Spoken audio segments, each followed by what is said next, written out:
ओम गं गणपतये नमः। ओम नमः शिवाय।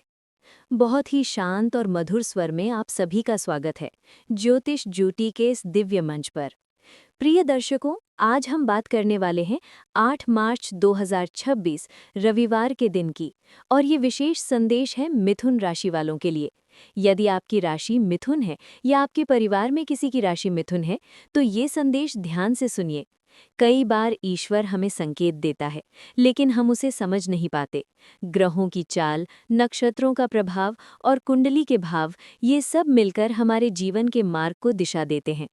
आज की इस कथा में हम बहुत गहराई से समझेंगे कि आने वाला दिन आपके जीवन में क्या परिवर्तन ला सकता है, किन बातों से सावधान रहना चाहिए और किन उपायों से आप अपने जीवन को सुखमय और शांत बना सकते हैं। मिथुन राशि के स्वामी ग्रह बुध माने जाते हैं। बुध बुद्धि, वाणी, व्यापार और निर्णय शक्ति का कारक है। जब बुध ग्रह किसी विशेष स्थिति में आता है तो मन में कई प्रकार के विचार उत्पन्न होते हैं। इस समय आपकी कुंडली के तीसरे भाव और छठे भाव पर विशेष ग्रह दृष्टि बन रही है। तीसरा भाव साहस और पराक्रम का होता है, जबकि छठा भाव संघर्ष, शत्रु और ऋण से जुड़ा होता है। 8 मार्च के दिन एक सूक्ष्म ऊर्जा आपके जीवन के आसपास सक्रिय हो सकती है।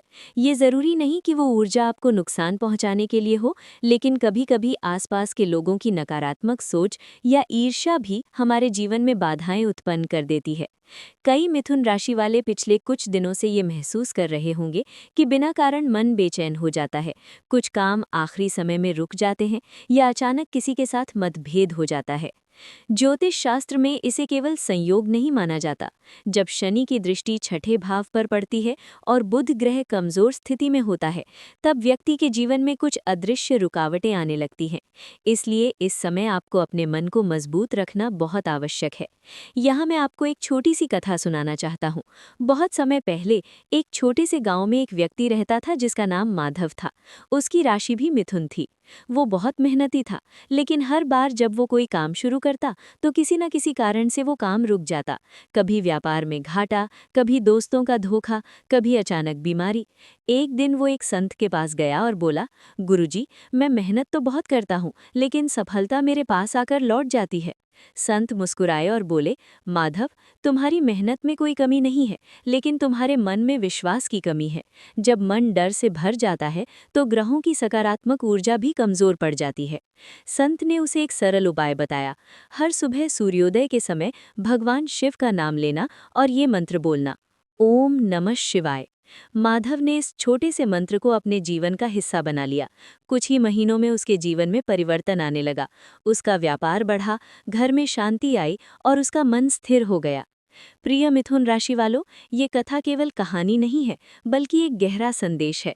कई बार हमारे जीवन में जो रुकावटें आती हैं, वे केवल बाहरी नहीं होती, बल्कि हमारे भीतर की ऊर्जा भी उससे जुड़ी होती है।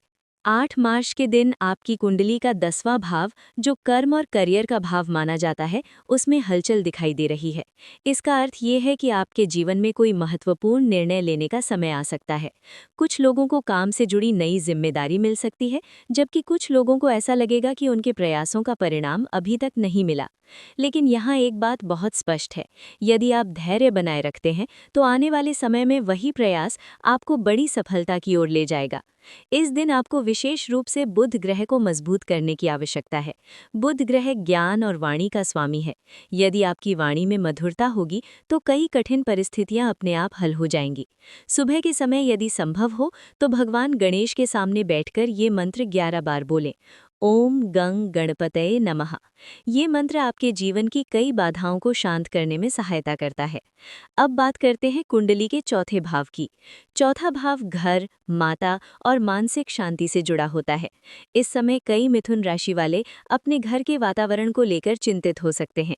कभी-कभी घर में छोटी-छोटी बातों पर तनाव हो जाता है। ऐसे समय में आपको याद रखना चाहिए कि शब्दों की शक्ति बहुत बड़ी होती है। एक कठोर शब्द कई दिनों की शांति को नष्ट कर सकता है, जबकि एक मधुर वाक्य टूटे हुए रिश्ते को भी जोड़ सकता है।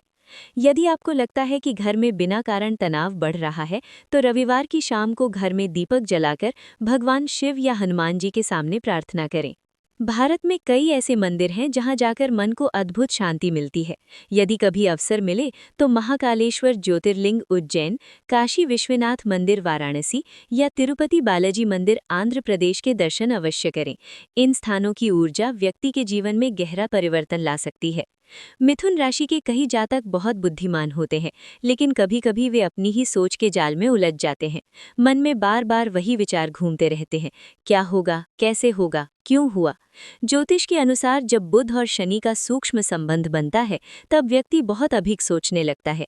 ये सोच यदि सकारात्मक हो तो व्यक्ति महान बन सकता है, लेकिन यदि वही सोच भय में बदल जाए तो व्यक्ति अपने ही निर्णयों पर संदेह करने लगता है। इसलिए 8 मार्च के दिन अपने मन को शांत रखने का प्रयास करें। सुबह थोड़ी देर ध्यान करें। अपने आप से कहें, मैं सक्षम हूँ, मैं मजबूत हूँ और ईश्वर की कृपा मेरे साथ है। जब आप ये वाक्य बार बार बोलते हैं तो आपके भीतर की ऊर्जा बदलने लगती है।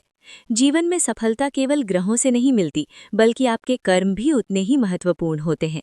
यदि आप अपने माता पिता का सम्मान करते हैं, किसी ज़रूरतमंद की सहायता करते हैं और अपने मन में ईश्वर के प्रति विश्वास रखते हैं, तो कई कठिन ग्रह भी आपके लिए शुभ फल देने लगते हैं।